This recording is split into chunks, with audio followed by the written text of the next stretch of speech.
Hi hello welcome. This is simple Softech. Today என்ன topic பார்க்க போகிறோம் அப்படின்னு பார்த்தீங்கன்னா, எக்ஸலில் Vlookup எப்படி யூஸ் பண்ணுறதுன்னு பார்க்க போகிறோம். ஸோ Vlookup எதுக்கு யூஸ் பண்ணணும் அப்படின்னு பார்த்தீங்கன்னா, ஒரு கலெக்ஷன் ஆஃப் டேட்டாஸ் இருக்குது. அந்த டேட்டாஸில் வந்து பர்டிகுலர் காலத்தில் இருக்க வேல்யூலாம் நான் கெட் பண்ணணும் அப்படின்னா அது கம்பல்சரி உங்களுக்கு Vlookupன்ற கான்செப்ட் தேவைப்படும். இப்போ எக்ஸாம்பிள் இங்கே வந்து நான் ஒரு 50 டேட்டாஸ் வந்து கொடுத்துருக்கேன். ஸோ அதுக்கான நேமு, அதுக்கான மொபைல் நம்பர்லாம் கொடுத்துருக்கேன். ஸோ இப்போ அதில் ஒரு பர்டிகுலராக ஒரு 10 நம்பர் எடுத்துக்கிறேன், 10 ஐடி நம்பரை எடுத்துக்கிறேன். அந்த ஐடி நம்பருக்கான நேமு, மொபைல் நம்பரை Vlookup யூஸ் பண்ணி நம்ம கெட் பண்ண போகிறோம். ஸோ ஃபஸ்ட்டு எப்படி நேமை கெட் பண்ணுறது அப்படின்னு பார்க்கலாம். ஸோ இந்த Vlookup 2 வழியில் வந்து ஆக்சஸ் பண்ணலாம். ஒன்று வந்து மவுஸ் மூலிமா யூஸ் பண்ணலாம், அடுத்து வந்து கீபோர்டு மூலிமா யூஸ் பண்ணலாம். ஸோ இப்போ மவுஸ் மூலிமா யூஸ் பண்ணுறதுன்னு பார்க்குறேன். ஸோ ஃபஸ்ட்டு வந்து அந்த எந்த காலத்தில் வந்து உங்களுக்கு அந்த வேல்யூ வேணுமோ அந்த காலத்தில் வந்து அதை செலக்ட் பண்ணிங்க. கிளிக் பண்ணிவிட்டு ஃபார்முலாஸில் லுக்கப் அண்ட் ரெஃபரன்ஸ்னு இருக்கும், அதில் வந்து Vlookupனு இருக்கும். ஸோ இப்படி கொடுத்தீங்கன்னா ஒரு விண்டோ வரும். ஓகேங்களா? ஸோ இதில் வந்து லுக்கப் வேல்யூன்னு கேட்கும். இந்த லுக்கப் வேல்யூனா எதை வச்சு நீங்கள் லுக்கப் பண்ண போகிறீங்க? நான் வந்து ஐடி நம்பர் வச்சு தான் லுக்கப் பண்ண போகிறேன். ஸோ அப்போ வந்து நீங்கள் ஐடி நம்பர் கிளிக் பண்ணுங்க. ஓகே, அதுக்கு அடுத்தது table of array. Table of அரேனா எந்த டேபிள்லேருந்து நீங்கள் டேட்டா எடுக்க போகிறீங்க அப்படின்றது கேட்குது. ஸோ அப்போ நான் இந்த டேபிள் தான் எடுக்க போகிறேன். ஸோ அந்த டேபிள் வந்து ஃபுல்லாத்தையும் செலக்ட்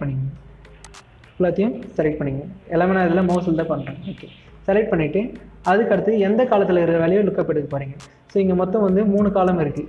ஒன்று வந்து ஐடி, நேமு, மொபைல்ன்ட்டு 3 காலம் இருக்குது. ஸோ அந்த 3 காலத்தில் 2வது காலம் வந்து நேமு, 3வது காலம் வந்து மொபைல். ஃபஸ்ட்டு வந்து இப்போ நான் நேமோட டேட்டா எடுக்க போகிறதுனால ஃபஸ்ட்டு செலக்ட் பண்ணிவிட்டு 2வது காலத்தில் இருக்கிற வேல்யூ எடுக்க போகிறேன். ஸோ 2 கொடுத்துருங்க. அடுத்தது வந்து ரேஞ்ச் லுக்கப்னு இருக்கும். இது வந்து ட்ரூ ஃபால்ஸ் கேட்கும். நீங்கள் வந்து இதில் வந்து ஃபால்ஸ் கொடுங்க. ஃபால்ஸ் கொடுத்தா எக்ஸாக்ட் அவுட்புட் வரும். அதே வந்து ட்ரூன்னு கொடுத்தீங்கன்னா அப்ராக்சிமேட்டாக எதனா ஒரு அவுட்புட் வரும். ஸோ எனக்கு வந்து கரெக்டான அவுட்புட் வேணுன்றதுனால நான் ஃபால்ஸ் கொடுத்துட்டு ஓகே கொடுங்க. அப்படி ஓகே கொடுத்தீங்கன்னா கரெக்டாக அந்த ஐடிக்கான நேம் வந்து செலக்ட் ஆகிருக்கும். ஓகேங்களா?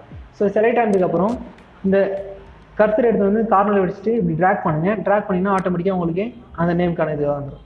இதில் வந்து இப்போது நாட் அப்ளிகபிள்னு ஒன்று இருக்கும். ஸோ அப்போ என்ன மீனிங்னா இதில் வந்து 10001 நம்பர் வந்து இல்லை.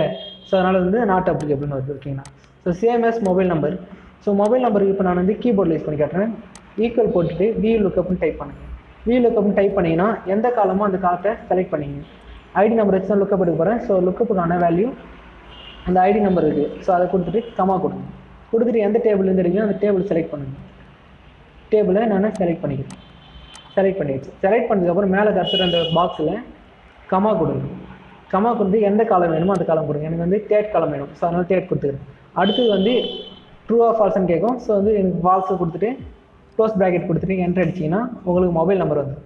ஸோ வந்ததுக்கப்புறம் நீங்கள் ஃபுல்லாத்தையும் செலக்ட் பண்ணிவிட்டு Ctrl+Dன்னு கொடுத்தீங்கன்னா உங்களுக்கு அந்த மொபைல் நம்பர் வந்துடும். ஸோ இப்போ 10001 நாட் அப்படிங்கிறதுனால அந்த நம்பர் வந்து அந்த டேபிள் இல்லைன்னு அர்த்தம். ஓகேங்களா?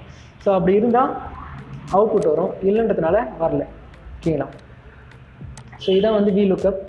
ஸோ இந்த Vlookup எதுக்கு யூஸ் பண்ணணும்னு பார்த்தீங்கன்னா, மல்டிபிள் வேல்யூஸ் இருக்கிற இடத்துல நான் பர்டிகுலராக இந்த வேல்யூக்கான டேட்டா மட்டும் எடுக்கணும் அப்படின்னா நான் இந்த கான்செப்டை யூஸ் பண்ணுறேன். Okay, thank you.